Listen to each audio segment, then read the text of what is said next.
Quick plug of my fitness designs. I got about 8 or so designs. It'll be the 3rd or 4th link in bio. You can use code YouTube10 to get your 10% off, and I'll get that shipped to you priority mail. Should be to you in 2 days. Hope y'all enjoy the video. My father told me when I was young, don't play with fire, be careful, son. But we were flames and fell in love. We burned the cities down, down. Fire learned you listen. You won't be lonely if you fall in love. Over and over again and again.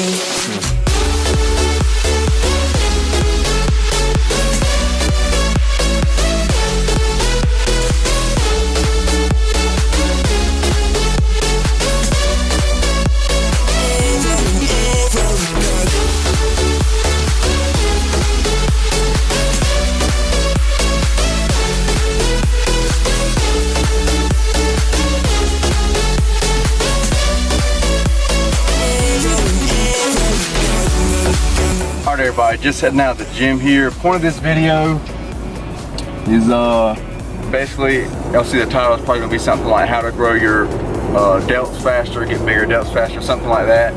And basically what it is, I don't know if I've probably played the clips before, that's not 100% sure how I'm going to edit it, but what I'm running right now is full body 4 times a week, 3 times a week, depends on how my recovery is.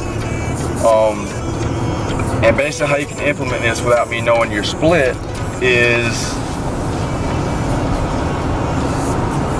basically on your off days, because this is an off day, my other muscles aren't recovered.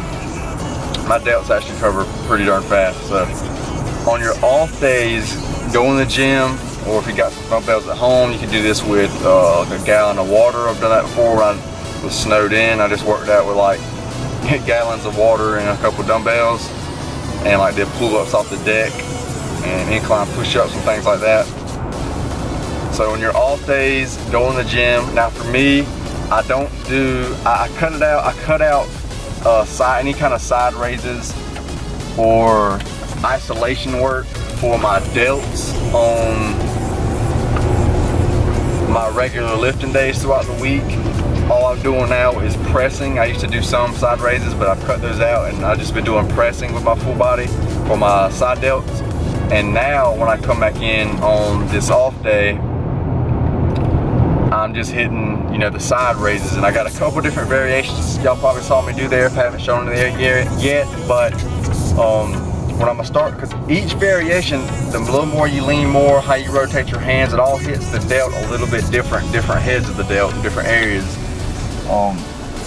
And I'm probably, the one I'm gonna start doing more, I'm still kind of feeling around because I just kind of started implementing this the past couple weeks. I've done some with my palms more facing each other, swinging them out when I come up more so, and then some with the rotated out. Why I rotate my hands out, it's just a lot healthier position on your delt. You don't ever want to be doing them with like you're pouring. A lot of people say do them out to the side and then rotate your pinky up as you come to the top. That's putting your shoulder in such a unhealthy position and causing impingement.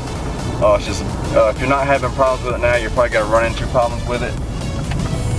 I even get them when I don't, if I do them like that, I can instantly feel the impingement. It's not good at all. You want to constantly have your shoulders open, and to hit the side delt just like you would with doing the pouring motion when you come to the side. You just rotate your hands all the way out and you bend over a little bit.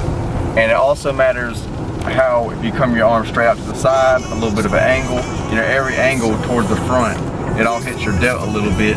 And I'd advise do what I did here. I normally just go by feel, but a good thing, that's why I advise recording yourself, is because, like I set the camera up to my side, and as doing the rep, basically the point of your delt that is parallel to the ground is going to be the part that's getting the most stress on it. So as y'all see, I did the one set like completely standing, and then I bent over a little bit more for the next one.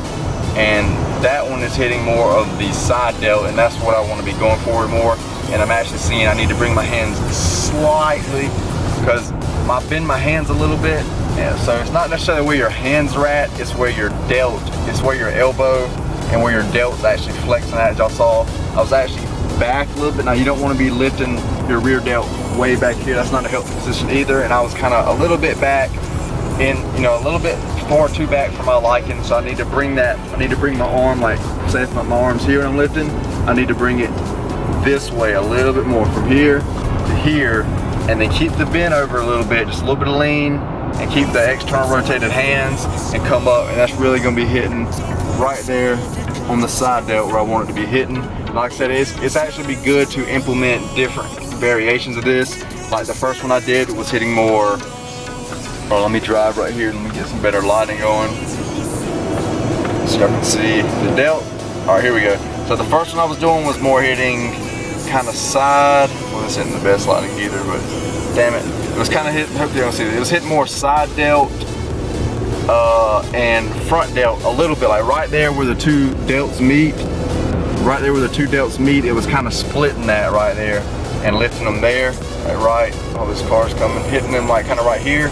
I want to come around just a little bit more and hit majority of the meat right there, right on the side delt. Let's see if I can get it flexed up a little bit there. It's kind of hard with driving into the car coming right here, but just that meaty part, just that center part is the part I want to focus on the most on these days here, stimulating this, and that's the part I'm talking about really growing in this video. But if you lean over a little bit more, you can emphasize where the middle delt meets the rear delt, and then obviously if you've been all the way over, you'd be doing a rear delt fly, and you'd be hitting your, it's kind of difficult to do, hold on, let me turn, freaking getting a wreck, recording a YouTube video trying to help y'all. I'm trying to, oh, it's kind of hard to do because I'm trying to, but I don't know if you can see my rear delt poking out. The delt in the back there, you can hit just the rear delt, and you can hit, you know, the point. Basically, it's like just picture it like a basketball, your delt, how you want to look. You can hit every single variation. You're not just hitting the front, then just the side, then just the rear. You can hit, you know, the rear, a little bit rear, closer to the middle. You can hit directly in the middle between the rear and the middle. Hit in between the middle and the rear, and you can get every little variation, every little tweak hits it just a little bit different. So what you need to do is, I can see when I just lift straight to the side, my front delt is bigger than my other delt, so that's why I don't do any direct front delt work. It's always better to have your back muscles, like your upper back especially, and your rear delt a little more developed than your front delt. And the reason is, if it's not as developed, just make sure you're working it at least as much as your front delt, or a little bit more is better, because it's gonna, if you have a super overdeveloped front delt, it's gonna basically pull the humerus bone right here. I believe that's the bone right there. It's gonna pull that bone when it's sitting up here in the socket. It pulls it towards the front, and that's gonna cause more impingement opportunities. It's gonna close up the gap right there between, I forget the bone that comes up here in your shoulder and the ball and socket top of your humerus right there. It's going to close up that gap, and then it's just so much easier for more impingement and just with everyday life. So play with the variations, look at your delt. You can, I just looked in the side of the mirror and did it, you know, bent over. You can kind of see what angle hits the delt you want the most. Assess your physique is the main thing. See where you're lacking, see where you want to be growing more, and then you attack it. You attack your body right there. You stimulate it right there and grow it. So again, on this video, you're gonna get a lot bigger delts. Now, like I said, I do all pressing right now, and then on my off day for extra stimulation, I do isolation, you know, side raises. Now, if you already do isolation side raises and are doing pressing during your regular week, you could throw in maybe this week, you know, depending on how many times you do it a week, you could throw in, just say you do it 2 more extra times a week, or I'd say gradually build up. I've just been building up with 1 day a week, so for you, this 1 week you might do isolation. The next week you might do extra pressing. The next week you might do extra isolation. Then if you build all the way up, you could do 1 day isolation off day. The next off day delt training, you could do, you know, your pressing, or you could do 2 days a week isolation, 2 days a week pressing, however you want to run it. And the main thing is with why I really delts, and I wouldn't do this, my main priority is my chest. That's what I want to grow the most. Like when I do my lifting, chest is the first movement. That's how you want to prioritize. Whatever you want to grow the most, you train that first. So on my full body days now, chest is always first, delts are always second, and then back, and then we, you know, go from there. So, and then even on my chest and shoulder days when I was running a push-pull leg, it would be chest and then shoulders again. So, and why I'm not gonna be doing any, like, just say if your chest was super lagging, now you could do this, but I'd recommend doing, if your chest was lagging, you can experiment too, but I'd recommend doing just flies on those days. Or you could, because what's so good about the delts is just doing this. I'm really working maybe some forearms a little bit, and maybe a little bit of traps, but you really want to try to keep it on your side delt, your delts. So, you know, I can come and train this day and it's not hindering the recovery of really anything else. So it's not stimulating, it's not, you know, breaking anything else down that much. So that's why it's great, because it's in between. It's like my off day, and it's not hindering the recovery of the muscles that aren't already recovered. See what I'm saying? So that's why it's super good. My brother's calling me, so I'm about to end this video. Hope this helps. I'm telling you, the more time, that's why I advocate, or that's why I started doing full body, because basically as a natural lifter, the more you can stimulate your muscles in a week, the better, because muscle protein synthesis lasts for 48 hours. So therefore, you want to be lifting every 48 hours, which is every other day. That way you always have elevated muscle protein synthesis. Your body's in a constant state of building, or, you know, building. Your body, especially muscular wise, is either going to be building up or tearing down. Like if you don't lift for a long time, it's just constantly, you know, eating away your muscles, building, tearing away. So the more you can be building up versus tearing down, the better you're going to be. And with every other day training, you're basically always building. And I mean, there's obviously going to be a little bit of time in there where you're probably breaking down. I mean, but it's so minimal, you know, as opposed to hitting like a muscle once a week or something, because you're only getting muscle protein synthesis for 48 hours, but yet you're hitting it every 7th day. So you're only getting, you know, you got 5 days resting where you're just, your muscles breaking down. But with every other day training, I've been doing, I've tried it here and there, but I've been experimenting more recently, and I'll probably put out some videos of exactly what I'm doing. I'll just talk about in this video how I'm going to do one for beginners, how you can actually make gains just lifting 1 day a week, as long as you're doing it correctly, progressively overloading, and, you know, good movements and all, which I'll probably do that for beginners. I know a lot of people always, I'm not about to get all into this, I get a lot of this in this video, I think, and this could just be a whole nother video, but just start small and then over time build up. 1 day a week's plenty to start with, or just walking 1 day a week's plenty. Anyway, that's it for this video. Go make y'all some delt gains. Why the delts are just gonna make you look extra beastly. The V-taper, you know what I'm saying, you get them wide shoulders down to a small waist, you're gonna be looking BA. That's it for the video. Hope this helps. Apply this. I'm telling you, y'all will make some aesthetic gains, some delt gains for sure. And what I've been doing, now you can do longer rest periods, shorter rest periods, that doesn't matter. Just do what you want to do on that. I'll just tell you what I'm doing. I'm doing 2 sets right now just for side raises, and I'm actually resting 3 minutes in between, which normally, you know, I know some people advocate on the isolation movements like that, do slow rest periods, but I'm only in there for that, so I want to try to maximize the strength gains, the progressive overload over time, so that's why I'm taking my time in between, but only doing 2 sets, a set with 15s, a set with 20. Because like I always advocate, build up slowly over time. You don't want to start, whoa, what the fuck is this?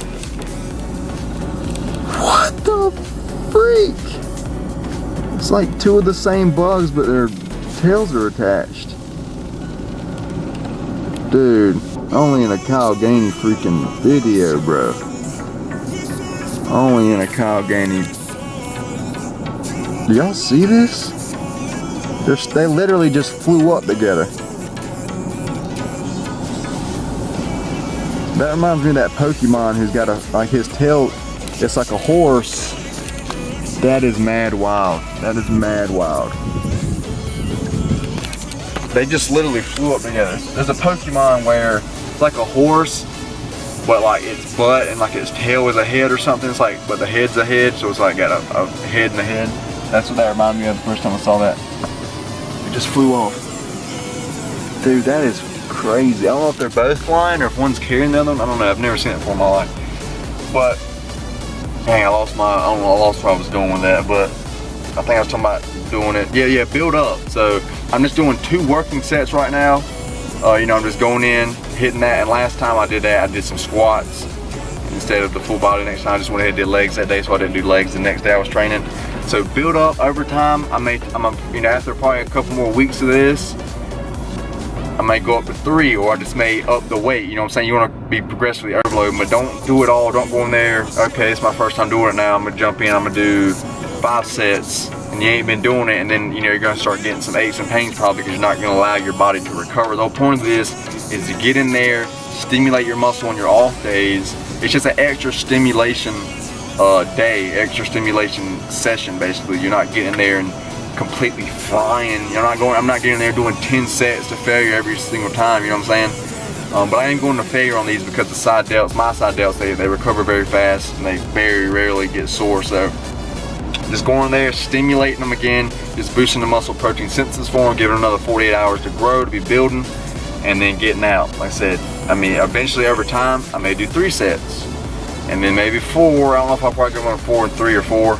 But just because the main thing, you know, more volume is progressive overload, which is going to get you bigger, and also just lifting the weights that you're already lifting for more reps is going to get you bigger. And that's what I'm really going to focus on more. I'm not going to keep increasing my volume so much, because then that's going to start hindering my recovery for, you know, my full body workout. So I'm just trying to get in there, stimulate it, get out. So add this into your routine. I'm telling you, it will grow. It's fail proof. You can. It's just not. It's impossible for it not to grow. Like I said, with other muscle groups, you can, you know, try maybe going in there and just doing 1 set of something for your bench and all. But y'all can experiment with that. Again, it's multi-joint, and then all the other muscles aren't recovered yet. The whole point of this, like I said, is getting in there, hitting these, and really affecting the other muscles. They're still letting those recover, but you're stimulating these again. So that's it for the video. Stay happy, stay healthy. Go make y'all some gains. Like, comment, share, subscribe. Patreon and Venmo links in the description. Support me here on the channel. Really appreciate it. Really appreciate all the love, all the growth. I've been growing the fastest I've ever been growing here, or I should say we've been growing the fastest we've ever been growing here, because it lets me know, get more views, more subscribers. So people are watching more of my videos, so that means I'm helping more people are getting this knowledge I'm spreading. So it makes me so freaking happy to let that know that I'm growing, the channel's growing, y'all are growing, we're all growing together. That's what it's all about. Peace out, everybody.